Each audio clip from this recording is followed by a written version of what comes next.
Everybody, we are here with filmmaker Courtney Glaudé, and he has a new film coming out Thursday, February 2nd on BET Plus called The Reading.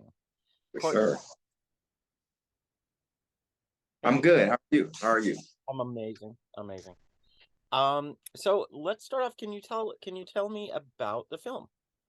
So, The Reading is a psychological thriller that is about Emma Leeden, which is played by Monique, the comedian actress, and also co-starring Chasity Sereal.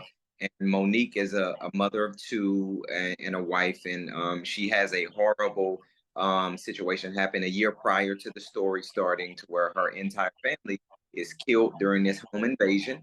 And her sister-in-law, after this time has passed, has she's Monique writes a book and about the situation, and her sister-in-law, who's now her PR, decides that it's really good to sell the book if they do a PR study. So she decides to bring a medium in to the house that this incident happens, to do this medium reading, to tape it and publicize it, to do more sales on the book. They believe that the young lady Sky, played by Chasity Sereal, is fake. It's not fake.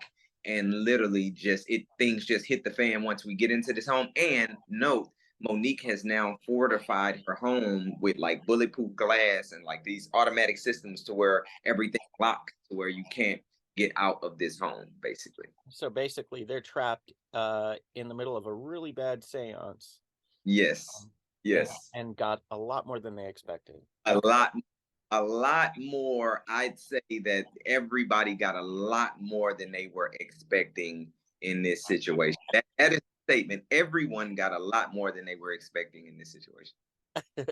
Well, okay, so you also wrote Yes. and directed the film. So what inspired this particular story? So, a lot of people ask me that, and I keep the thing is, a lot of my stories are they come from just one moment or an experience or like something I see. A few years ago, there was a special on TV where Bobby Brown was being interviewed by a young medium, and I saw the young medium see something. So the young medium didn't know who Bobby Brown was. He was too young to know who Bobby Brown was. Okay, But he first of he all, I know, it's a it's a lot, but he did know who Bobby Christina was at the time. got you. So Okay. I guess he got some and the look on his face on how shocked he was that he was talking to Bobby Christina's dad, what it just sparked something in me where it's like, ooh, I want to write a movie for that particular moment. Literally, that's what everything came from, and I just dove in to look at mediums and how they work and how it works, and then the movie just developed from there. Fascinating. Okay. So this is your first feature, right? Yes. What was the kind of the biggest difference or learning curve between doing a short, producing a short, into go writing and directing a full-blown feature? So I've written and directed a feature before, but not of this magnitude. So this Gotcha. was my Okay. feature to this scale, and Okay. there is if so. I'll say, as an independent filmmaker, um, the difference in budgeting and the learning process of how you make you said mainstream film. There's such a gap, and the hardest experience for me really was staying out of the way, because if you know, as an independent filmmaker, you're supposed to do everything. See, we don't have grips and we don't have PAs and we don't have any of that. So when we yell cut, everybody is supposed to start moving, even the director, to clear stuff off and do everything. So in this particular situation, I had to learn that I had a team of people that do that do these jobs, and when I choose to do them anyway, it slows up the process, and now I have to get back into the creative flow because I clicked out. So honestly, that was the biggest curve of me learning how to, man, just be a director. Like, this is in this moment, just be a director. You're not a PA. You're not doing any of those other things. If something spills, you're not the one to go drive, get the paper towels to clean it up, right? Right, It was right. just that I built a well-oiled machine. Let the machine work instead of you trying to go piece to do it yourself. Mm-hmm. God, that's yeah. It's an interesting thing to suddenly have a team to be able to be like, Oh, very interesting. I yeah. love it, but it was a learning curve for sure. um, yeah, and you're just hanging out at Video Village, going, "Hey, where's?" Anyway, so, And what that's I haven't got to Video Village yet. I am a walk around director. oh, you're one of those. I Okay. very walk around. Let me stand by my DP and see what my DP is looking at director. I don't think I think that Video Village ended up being not set up the last few days because I was not using it at all. I love it. I love it. I love it. So, yeah. So let's talk about Monique. My God. Okay. Okay. Yeah. Yeah. How did you get an Oscar winner? Okay.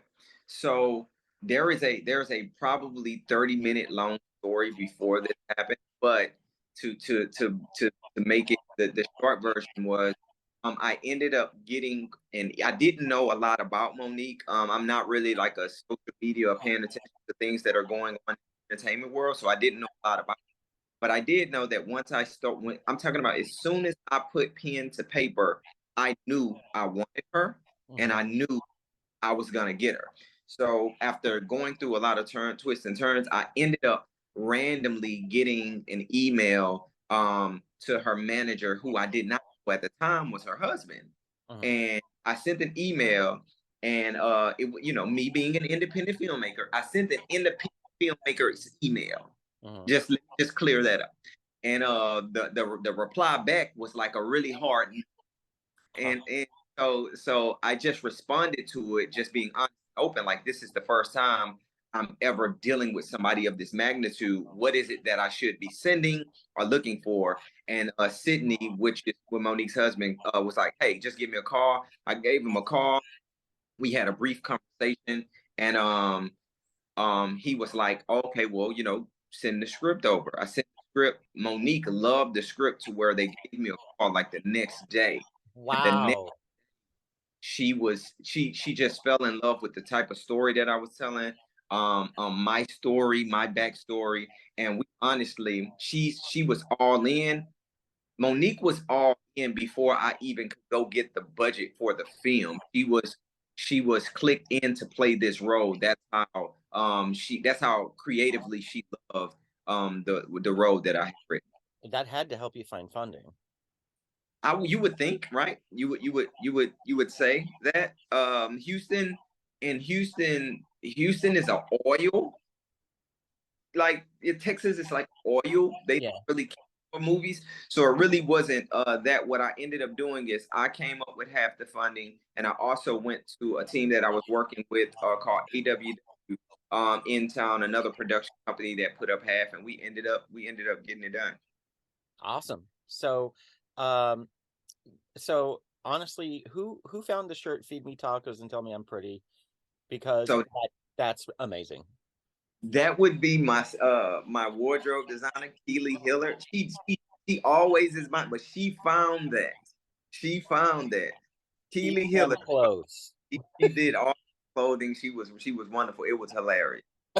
That was the That best shirt. comes up so much, and that comes up so much. You have no idea. Shout out to I mean, who wouldn't want to be told they're pretty and be eating tacos? eh, Come you on, know. now. So, what's next for you?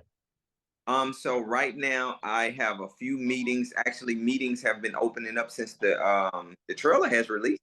Hmm. Um, I am pitching a couple of things to BE Plus for the remainder of the year, and really have a script. Talking to Jeff Howard. Jeff Howard wrote Resident Evil. Talking Okay. to Jeff Howard right now about something that we want to do to try to get it to Blumhouse. So I'm open right now, but 2023 is locking up really fast. It seems like. Well, stay humble, stay Oh, for creative, and stay honest.